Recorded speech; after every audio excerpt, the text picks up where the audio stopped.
중국 경기 자체가 굉장히 안 좋기 때문에 중국 안에서의 어려운 부분들을 해외 자산을 확보하는 방향성을 가지고 상쇄하는 이러한 그림들을 좀 유도하고 있는 게 아닌가 싶어요. 로봇을 지금 생산하는 목적은 공급 과잉에서 이 저가 카테고리를 더 저가로 낮추기 위해서 단가를 낮추는 로봇마저 중국이 양산을 하게 된다고 하면 로봇의 생산도 중국으로 주도권이 넘어갈 가능성이 있습니다. 네, 안녕하세요. KB증권 리서치본부에서 아시아시장팀 담당하고 있는 박수현입니다.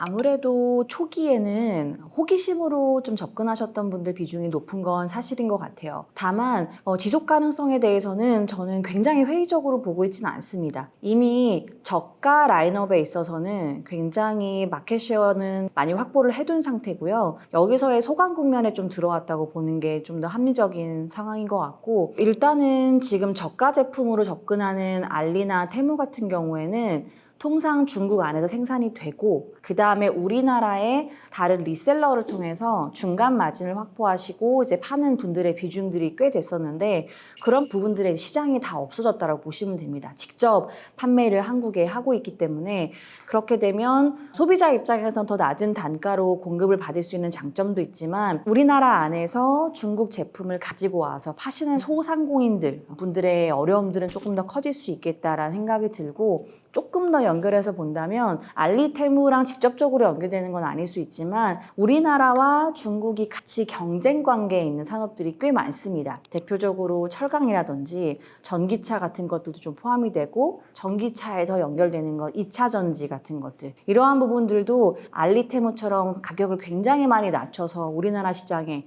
그 다음에 우리나라도 또 같이 경쟁을 하고 있는 글로벌 기타 지역에서도 경쟁을 하고 있고, 중국이 가격을 더 많이 낮추고 있기 때문에 이러한 부분들은 상당히 타격을 주고 있고, 앞으로는 이러한 경쟁 관계가 더 강화될 가능성이 높겠다라고 보고 있습니다. 크게 두 가지 정도로 좀 볼 수 있을 것 같습니다. 첫 번째는 중국 안의 상황을 보셔야 되는데, 중국 경기 자체가 굉장히 안 좋기 때문에 중국 사람들이 저가 소비를 선호하는 성향이 강화되고 있습니다. 그러니까 이러한 저가 제품은 박리담회를 해야 되는 거잖아요. 중국 안에서 더 싸게 많이 팔아야 여기서의 이익을 더 많이 도모할 수 있기 때문에 저가 제품들이 중국 안에서 넘쳐나고 있다는 배경을 보실 필요가 있고, 그러다 보니 이 넘쳐나는 물건들이 중국 안에서 소화가 안 되고 있고요. 그래서 해외로 진출을 해서 박리담회 전략을 더 공고히 할 필요가 있다. 여기에서 이익을 더 많이 얻을 수 있는 방향으로 해외 수출을 하게 되면 전개가 되기 때문에 이러한 방향성들을 중국 기업들이 더 고수하고 있고, 이건 기업들에서의 좀 관점이 있는 것 같고요. 그리고 두 번째로 제가 말씀드리고 싶은 거는 중국 정부가 이러한 저가 전략으로 해외 진출하고 있는 중국 기업들을 지원하고 있습니다. 이거는 왜 그럴까를 좀 살펴볼 필요가 있을 것 같아요. 그 이유는 저는 일본의 사례랑 좀 연결해서 많이 말씀을 드립니다. 일본이 잃어버린 10년이다, 30년이다 굉장히 경기가 어려웠던 기간들이 있는데, 그때 일본이 취했던 전략 중에 하나가 뭐냐면, 해외에 있는 많은 자산들을 투자해서 일본 안의 경기가 안 좋은 영향들을 좀 상쇄하는 그러한 노력들을 했었는데, 중국도 그러한 전략들을 펼치고 있는 것 같습니다. 자세히 보시면 우리나라도 기사 보도가 이미 많이 됐는데, 알리 같은 경우 우리나라에 물류센터 투자를 1조 유안 이상 어마어마하게 한다고 얘기를 했고, 우리나라뿐만 아니라 기타 국가에도 물류센터와 같은 이런 유형 자산들, 부동산 같은 투자들을 많이 한다고 이야기를 하고 있고, 계획이 좀 앞으로 속속이 더 많이 발표가 될 것 같습니다. 이런 식으로 중국 안의 경기가 안 좋고, 중국 안에는 아시는 것처럼 부동산 가격이 계속 떨어지고 있어요. 이러한 영향들을 상쇄하기 위해서 해외로 진출해서 해외에 있는 부동산 같은 유형 자산을 매수하는 이러한 전략을 중국 정부가 좀 유도를 어느 정도는 하고 있는 것 같다. 중국 안에서의 어려운 부분들을 해외 자산을 확보하는 방향성을 가지고 상쇄하는 이러한 그림들을 좀 유도하고 있는 게 아닌가 싶어요. 일단 그 시즌을 딱 정확하게 무자르듯이 나눠서 말씀드리기는 어렵겠지만, 제가 더 강화할 거다, 저가 전략을 가격을 더 낮추는 기간들로 보는 건 미국 대선이 마무리되기 전까지는 이러한 전략이 좀 더 강화될 것 같습니다. 그 이유는 미국의 지금 대통령이 뭐 트럼프가 되든 해리스가 되든 사실 중국에 대한 압박은 더 강화할 가능성이 높고요. 그렇다고 하면 중국을 압박하기 위해서는 일종의 협상 같은 것들이 전개될 가능성이 있습니다. 그러면 중국도 협상 카드로 이 테이블에 올려놓을 수 있는 카드가 필요한데 그 중에 하나로 계속해서 공급 과잉을 미국이 우려하고 그래서 옐런도 오고 사실 뭐 여러 미국의 중요한 부처에 있는 분들이 중국에 와서 공급 과잉 문제를 지적하고 돌아갔는데 그러니까 결국 미국도 굉장히 이 문제를 케어하고 있다는 거죠. 그러면 이걸 협상 카드로 올려놓고 중국이 원하는 걸 얻기 위해서 공급 과잉을 그럼 우리가 조금은 강도를 줄이겠다라고 이야기를 하면서 미국이 압박하는 것들의 수위 조절을 좀 유도하는 그러한 방향성으로 전개될 가능성이 있어 보입니다. 그렇게 되면 미국 대선 전까지는 공급 과잉을 더 강화해야 이런 것들을 협상 카드를 올려놓을 수 있기 때문에 저는 적어도 올해 연말까지는 중국의 저가 전략이 더 강화될 것이다라고 보고 있습니다.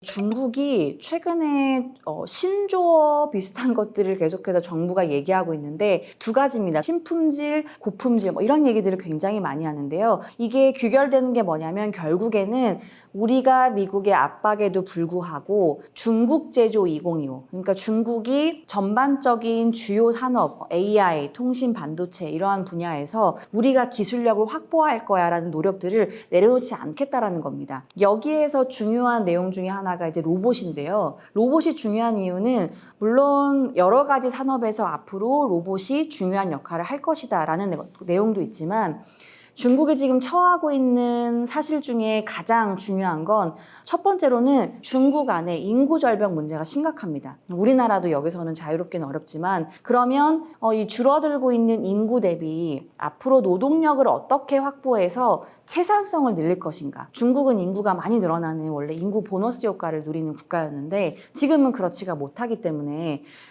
원래는 인당 한 명당 노동력을 하나만 공급해도 여기서의 충분히 중국의 GDP가 성장할 수 있었는데 인구가 줄고 있기 때문에 인구 한 명당 적어도 2에서 3 정도의 노동력은 나와줘야 되는 겁니다. 근데 이거를 만들기가 쉽지가 않고 그래서 로봇으로 여기에서 나타나는 갭을 메우기 위한 노력들을 하고 있는 거예요. 로봇을 생산하기 위해서는 로봇에 들어가는 특히 휴머노이드, 인공지능을 탑재한 로봇이 들어가려면 반도체 칩도 필요하고 여러 가지 부품들도 필요한데 여기에서 중국이 우위에 있는 것이 하나 있습니다. 뭐냐면 중국은 제조업 강국이기 때문에 각각의 부품들을 가장 가성비 있게 공급해서 최종 제품을 양산했을 때 기타 국가 대비 가장 합리적인 가격대로 공급할 수 있다는 장점을 가지고 있는 나라 중에 하나예요.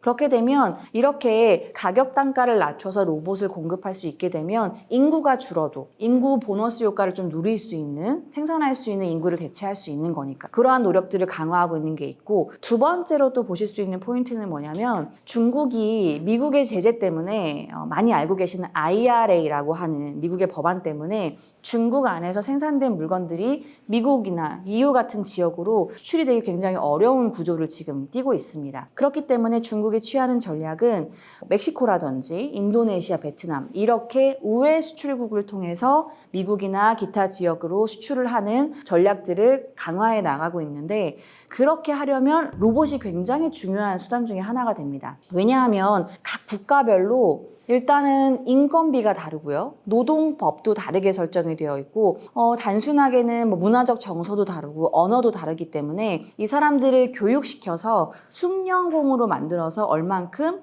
이 양산의 질을 끌어올리는 걸 수율이라고 하는데 수율을 높게 가져갈 수 있을지가 좀 불확실성이 굉장히 많습니다. 근데 이러한 부분들을 다 무시하고도 생산을 빠르게 올릴 수 있는 방법이 그 해당 지역에 있는 생산기지를 로봇으로 채우는 겁니다. 로봇은 문화적으로 정서가 다를 이유도 없고요. 인건비도 통일화시킬 수가 있고 내가 인풋한 이 코딩한 데이터대로 움직이기 때문에 수율도 상당히 빠르게 확보하기가 좋습니다. 그렇기 때문에 미국이 중국을 압박하는 방향성은 더 강화될 가능성이 상당히 높고 중국은 여기에서의 돌파구를 로봇을 생산해서 기타국으로 생산기지를 로봇으로 채우는 방향을 통해서 이러한 식으로 중국이 글로벌 공급망에서 결코 제외되지 않고 입지를 강화하기 위한 노력에서 로봇이 굉장히 중요한 수단 중에 하나가 되기 때문에 로봇이 중국이 앞으로 얘기하는 신품질, 고품질 이런 쪽에서의 고부가가치 산업 영역 내에서 가장 중요한 핵심 팩터 중에 하나가 될 것 같습니다. 굉장히 장기적으로는 로봇이 군사적으로 활용될 가능성은 상당히 높은 것 같아요. 다들 아시는 것처럼 로봇이 군사적으로 활용되게 되면 가장 좋은 이점은 로봇은 입력한 값을 도출하는 이러한 개체이기 때문에 민간인들을 사살하지 않고 내가 원하는 타깃 지점만 타격을 하고 올 가능성이 상당히 높습니다. 그렇기 때문에 당연히 인력 유출도 많이 줄일 수가 있고 민간인들을 비껴나가서 내가 원하는 타깃만 정리하고 올 가능성이 상당히 높고 인구도 또 계속 줄고 있기 때문에 여기서의 병력을 대체할 수 있는 로봇을 강화하는 전략들은 국가별로 굉장히 집중할 가능성이 높고 사실 지금 중국은 양안 관계에도 긴장감이 굉장히 높아지고 있고요. 미국이 하고 있는 여러 가지 정책들도 탈세계화를 지금은 유도하고 있기 때문에 다들 각각 자국의 이익을 우선적으로 움직이다 보면 국방에 대한 투자도 늘어날 수밖에 없고 여기서의 중요한 방향성 하나도 로봇으로 전개가 되고 있기 때문에 최근에 많이 전개됐던 이 이스라엘 하마스라든지 그다음에 러시아 우크라이나 전쟁에서도 이미 로봇의 정찰병이라든지 아니면 이 미사일이나 여러 가지 폭탄을 제거하는 이러한 인력들도 가장 위험한 부분 중에 하나이기 때문에 이러한 미션들은 로봇이 투입돼서 진행을 이미 하고 있습니다. 여기에서의 역할들이 점점 더 로봇으로 많이 넘어올 것 같고요. 이러한 부분들은 단기, 중기적으로는 아까 말씀드린 생산기지 이전이나 인구가 감소하는 부분에서의 대체를 위한 로봇 개발도 맞지만 궁극적으로는 군사적인 활용도를 염두에 두고 있다고 보고 있습니다. 로봇은 지금 카테고리별로는 크게 두 가지로 나눠서 봅니다. 산업용 로봇이라고 하는 건 제조시설에서 생산을 보조하거나 직접적으로 생산에 개입을 하는 이러한 산업용 로봇이 있고요. 그 다음에 최근에 많이 화두가 됐던 건 테슬라가 옵티머스라고 하는 휴머노이드 개발을 하고 있고 인간을 표방해서 인간을 대체할 수 있는 AI 기능이 들어가 있는 휴머노이드 로봇 이렇게 두 가지 카테고리로 나뉘는데요. 산업용 로봇은 중국이 이미 글로벌에서 5위 정도의 시장을 가지고 있습니다. 이거를 로봇의 밀도라고 하는데요. 생산하는 인력의 10,000명당 로봇이 얼만큼 내 생산시설에 있는가 이게 글로벌 5위에 중국이 차지하고 있고 1위가 우리나라입니다. 한국이 1위권에 차지를 하고 있는데 상위권에 있는 국가들을 보면 일본, 싱가포르 이런 나라들이 있는데 대표적으로 딱 같이 교집합이 되는 하나의 단어가 있습니다. 모두 다 인구 절벽에 시달리고 있는 국가들이 이렇게 로봇의 생산과 도입들을 굉장히 강화하고 있고요. 그래서 중국도 앞으로 정부가 대대적으로 보조금을 주겠다라고 이야기를 하고 있기 때문에 3위권 내에 들어가는 것도 머지않은 미래에 좀 가능하지 않을까 그렇게 보고 있고요. 휴머노이드 같은 경우에는 중국이 대대적으로 양산을 하고 있는 상황은 아니긴 합니다. 여전히 미국도 그렇고요. 테스트 단계에 넘어와 있고 다만 테스트 단계에서 소규모 생산을 하는 제품들 중에서도 중국 기업의 가격이 가장 낮게 휴머노이드에서도 형성이 좀 되고 있고요. 그래서 이러한 휴머노이드가 양산이 됐을 때 가격 경쟁력을 가져가는 부분도 중국 기업이 좀 될 수 있겠다라는 부분들 양산 시점을 조금 우리가 모니터링을 계속 해야 될 것 같고 그 다음에 특허 신청하는 건수들을 좀 보실 필요가 있을 것 같아요. 글로벌에서 가장 많이 특허 신청을 하고 있는 기업, 국가별로 합쳐봐도 기업도 중국의 유비텍이라고 하는 중국 기업이 가장 많이 특허 신청을 하고 있고 국가별로도 일본보다도 중국이 더 많이 휴머노이드 기술에 대한 특허 신청을 하고 있습니다. 그러니까 이게 질문 주신 것처럼 얼만큼 이 기술에 대단한 퀀텀 점프를 가져올 수 있는 특허 신청을 한 건지는 하나하나 좀 뜯어봐야겠지만 이게 양적으로 굉장히 많은 투입을 하다 보면 우리가 왜 대륙의 실수라고 하잖아요. 여기서 굉장히 큰 기술력의 어떤 도약을 가져오는 기술을 확보할 수 있는 가능성이 생길 수도 있다. 이런 것도 좀 염두에서 볼 필요가 있을 것 같습니다. 전 세계적으로 인구가 줄고 있는 트렌드는 앞으로 지속이 될 가능성이 높아 보이고요. 그리고 점점 이러한 젊은 층들이 글로벌 트렌드가 생산 라인에서 생산직을 담당하는 거, 이러한 고된 노동보다는 조금 더 화이트 칼라에 가까운 쪽에 직종을 선호하는 현상들이 지속되고 강화될 가능성이 높기 때문에 이쪽에서의 역할들을 로봇이 대체하는 부분들은 저는 뭐 거스를 수 없는 시대의 흐름인 것 같고요. 이러한 방향성에서 로봇의 투자는 글로벌리 강화될 가능성이 상당히 높고, 특히나 생산을 주로 진행하고 있는 제조와 수출 위주의 형성이 되어 있는 이 국가 경제 체제를 띠고 있는 국가들은 이러한 방향성이 전개될 가능성이 굉장히 높고, 그게 이제 알고 있는 사실 중국이라든지 일본, 우리나라, 미국도 여기에서 같이 맞춤을 좀 해서 같이 나아가고 있는 상황이고, 이런 쪽에서의 흐름들이 앞으로 지속이 되면서 로봇 산업에 대한 투자와 국가별로 기술력 확보의 이 경쟁 우위 다툼들은 강화될 가능성이 높다라고 보고 있습니다. 일단 로봇을 지금 생산하는 목적은 하고 있는 공급 과잉에서 이 저가 카테고리를 더 저가로 낮추기 위해서. 로봇은 인건비 대비 통제가 더 쉽고 단가를 끌어내리긴 더 좋습니다. 아시는 것처럼 로봇은 파업을 하지 않죠. 로봇은 사실 인건비 인상에 대해서 어떤 요구도 하지 않고, 이들은 뭐 상여금 요구도 하지 않기 때문에 인건비를 더 통제할 수 있다는 장점이 있고, 두 번째로는 이 생산을 주도해서 단가를 낮추는 로봇마저 중국이 양산을 하게 된다고 하면, 그리고 양산의 가격을 그 누구보다도 낮춘다고 하면 앞으로 생산을 하기 위한 로봇의 생산도 중국으로 주도권이 넘어갈 가능성이 있습니다. 중국은 그 방향성을 정확히 원하고 있는 것 같고요. 대표적인 예로 아까 뭐 태양광, 2차전지 말씀을 나눴지만, 이러한 산업들도 중국이 이렇게 중요한 산업의 터닝 포인트를 얘기하는 정치적인 회의를 삼중전회에서 많이 결정을 하는데요. 마침 얼마 전에도 삼중전회가 있었는데, 이 회의는 통상 10년에서 한 15년 텀 정도로 중요한 얘기들을 해주는데요. 바로 직전에 했던 얘기가 지금 우리가 많이 경쟁 관계에 있는 2차전지, 전기차 같은 것들이었고, 그 전이 태양광, 풍력 같은 이러한 재생에너지 카테고리였습니다. 이렇게 중국 정부가 큰 가이드라인을 제시하면 대대적으로 보조금과 투자 자금들이 정부와 민간에서 들어오고요. 그렇게 되면 투자를 많이 하고 보조금을 주다 보니까 수요와 공급 모두 다 자극을 줘서 여기서의 팽창 효과가 나타나면서 생산을 많이 하니까 가격이 떨어지죠. 그러면서 글로벌 시장에서의 마켓 셰어를 굉장히 크게 가져가는 이러한 결과가 도출이 됐는데, 이러한 그림의 세 번째 단계로 로봇에 넘어와 있는 것 같습니다. 중국이 로봇을 대대적으로 양산하게 되면 단가가 떨어지면서 여기에서의 세 번째 어떤 이 흐름이라고 해야 될까요? 물결이라고 해야 될까요?